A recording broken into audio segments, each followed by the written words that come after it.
In this learning objective, we're going to start our journey of finding a lot of exact values of sine and cosine. All right, so in our previous learning objective, we were kind of given the picture with some decimals or the kind of points already laid out for us, and we just found out cosines x, sines y.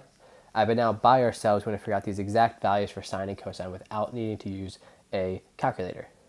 All right, to do this, we're going to need to do some memorization. We're going to look at just the kind of nice values of sine and cosine. All right, so the first thing is, if we have our quadrantal angles, quadrantal angles means we just break up the quadrants. All right, we have our unit circle, I'll put it in black. All right, pi over 2 is going straight up, so this is the pi over 2 angle going straight up. Pi is going to the left. 3 pi over 2 is going down, and 2 pi is going to the right. All right, so where is the pi over 2 angle going to hit the unit circle? Right there. And what is that point going to be? All right, well, the point is we're using a unit circle, which means radius 1. So for that point, I just went up 1, and going up 1 gives me the point 0, 1. All right, so that's where my pi over 2 angle is going to hit the unit circle. What about pi? All right, this is the angle I'm finding on the unit circle. I just went left 1. If I go left 1, that's my x value is negative 1. My y value is 0 because I haven't gone up or down at all. Going straight down, similar to going straight up, but instead of going up, I went down, so now my y value is negative. And going to the right, similar to going to the left, but it's positive. All right, so those are my quadrantal angles. Because it's a unit circle and I was going nicely in one direction, I basically just get these ones in the correct place, remembering where it should be negative. All right, so now we're going to look at some special angles where the numbers come out slightly nice. All right, so the first thing we do is look at pi over 4. So we have our xy plane with our unit circle, and the pi over 4 angle is going to look like this. So we're going to figure out that point there. All right, one thing, just to kind of help make this a little bit easier, pi over 4, if you convert it to degrees, is 45. So we're actually looking at a 45-degree angle. And what I'm going to do is make a right triangle. Like that.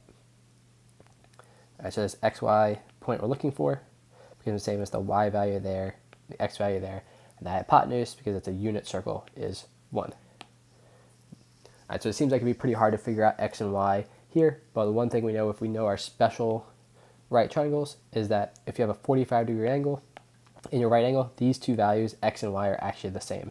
So x equals y. That's our actual right triangle. I can replace this y with an x. And then I can do the Pythagorean theorem. The hypotenuse squared is the sum of the squares of the legs. Simplifying a bit, divide both sides by 2. And then taking square roots. So x is the square root of 1/2. So that's actually the answer, the square root of 1/2. If you put that in a calculator, you get the same as the answer that we're going to end up using. There's just some rules for simplifying square roots. And the first thing is you split up fractions if it's in a square root. And the second thing is you don't like having a square root in the bottom of a fraction. So to fix that, I multiply the top and bottom by the square root. I get the square root of 2 over 2. All right, so this is our first exact value we're going to have on our unit circle. We're looking at a pi over 4 angle, the 45-degree angle. We get the square root of 2 over 2 for x and y. So not a nice value in the sense that it's like 1 or 2, a whole number. Nice in the fact that I can write it as its fraction without a decimal. All right, what about the pi over 3 angle? Same thing, unit circle. Pi over 3 is going to look like this. And again, just to help out, pi over 3 is the same as 60 degrees. And I'm trying to find this point xy. Okay, so I'm going to do the same thing. I'm going to make a right triangle. So I can use my special right triangle rules. Right, this is y, this is x, and that's 1. All right, so you may or may not have your special triangles memorized, and it's not the biggest deal. You can kind of get around that after we go over this example. But if this is 60, this angle here is 30. And the special right triangle rules say that across from the 30-degree angle is half of the hypotenuse. So if my hypotenuse is 1, x is going to be 1/2. So just by knowing your special right triangle, you get that that's 1/2.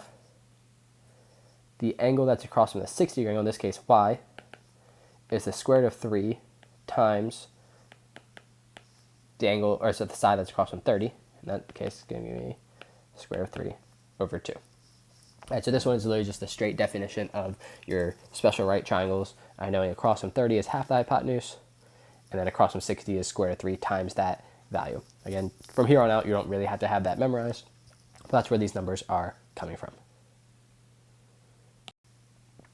All right, and here's the actual important thing you'll have to do. So this is basically your skill check right here. You're going to be given this blank unit circle, and right here it's just quadrant 1. So there's a bunch of other stuff that's not pictured here, but we're just doing quadrant 1 for this learning objective. We want to fill in this whole thing. We want to fill in all the blanks. All right, so first let's focus on the angles. So the first angle here is 0 degrees, because you haven't moved at all. All right, I just kind of had to tell you what these all are the first time. All right, the next kind of important angle is going to be 30 degrees, because that's the smallest of our special right triangle angles. Our next special right triangle angle is 45 degrees, and the last one is 60 degrees. All right, so those are our kind of special right triangle angles, and then up at the top, it's going straight up, so we know that's 90 degrees. All right, so those are the angles in degrees. Now we want to do them in radians, so you could convert all of these into radians, but that's going to take a long time, so I'll just kind of show you the pattern. First one's 0, because again, you haven't done anything. If you convert 30 to radians, you're going to get pi over 6. 45 degrees ends up being pi over 4. 60, we saw in the slide, is pi over 3. And 90, we've seen a bunch of times, 90 is pi over 2. All right, so now we have the angles labeled. Again, these are kind of just things you have to memorize in a sense. There is some relationship that they are the angles from our special right triangles, and then you can convert them backwards and forwards to radians and degrees again, but these are just things you have to memorize, and you'll see them a bunch that they basically just come ingrained. All right, now we want to look at the points. So the points of 0 and 90 we looked at in our first example. At 0, it was 1, 0. I guess I went 1 to the right. At 90, I went 1 up, so it's 0, 1. And the other ones come from our special right triangles. The first example we did was the 45-degree angle, where they both were the square root of 2 over 2. Next, we did pi over 3. So at the 60-degree angle, we figured out the x value was 1/2, and the y value was the square root of 3 over 2. And we actually didn't do the pi over 6 one, the 30-degree angle, but if you think about it, there's a relationship between 30 and 60. It's just when you flip the triangle around. So that's just going to be this one in the opposite direction. All right, so this is basically your skill check. I'm basically just going to give you the blank unit circle that started the slide, and then this is what you're going to have to write at the end. You're going to write the 5 angles in degrees, the 5 angles in radians, and then what are the 5 points where they hit the unit circle. All right, so there's just a bit of memorization here. All right, one thing to know, all right, a couple things, is the numbers that you're putting in green here, they all follow this pattern. So if I do the square root over 2, I can do the square root of 0, 1, 2, 3, and 4. All right, so these are numbers that are going to get bigger. Some of them simplify and some of them don't. So the square root of 0 over 2 is 0. The square root of 1 over 2 is 1/2. This one does not simplify. Neither does this one because they're not perfect squares. Square root of 4 over 2, square root of 4 is 2, so that's 2 over 2 is 1. All right, so there's some type of pattern, is that they're all just the square root of numbers getting bigger. So these numbers are getting bigger as they go to the right.